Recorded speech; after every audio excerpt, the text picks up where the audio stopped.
మీరు చూసిన ఇన్ని ఎంతమందిని చూస్తుంటారు పేషెంట్స్ని, ఎంతమందిలో మీకు ఇంకా ఎడ్యుకేటెడ్స్ దీని గురించి తెలుసుకోవాల్సిన అవసరం ఉంది, దీన్ని సపోర్ట్ చాలా చేయాల్సిన అవసరం ఉందండి. ఉంది, అలాంటివి ఏమన్నా మాకు ఒకసారి. చాలా ఉంది. క్యాంపులలో చాలా మందిని స్క్రీన్ చేస్తాం. Parents majority of the times వాళ్ళకి యాక్సెప్టెన్స్ ఉండదు పిల్లలు వినట్లేదు అనగా. అవును. Okay, they waste time.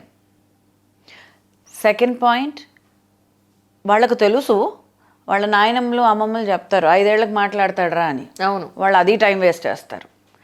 మూడోది, ఇంత ఖర్చా బాబోయ్ ఇప్పుడు అవసరమా, నిజంగానే పనిచేస్తుందా లేదా, మళ్ళీ టైం తీసుకుంటారు. అవును. హెడ్లో పెట్టేది కదా, దీనికి బ్రెయిన్ డ్యామేజ్ అవుతుందని ఎవడో చెప్తాడు. అవును. అదో దానివల్ల టైం వేస్ట్. మాకు ఇలాంటి challenges are too many.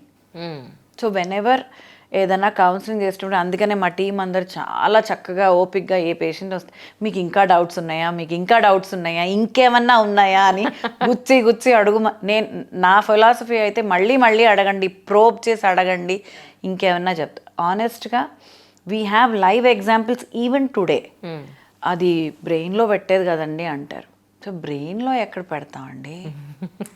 So ఇంత టెక్నాలజీ డెవలప్ అయిన తర్వాత అది బ్రెయిన్లో వెళ్ళదు, స్కల్ మీద ఉంటుంది. ఇలాంటివన్నీ చెప్పడానికి every day everybody's mood is not the same.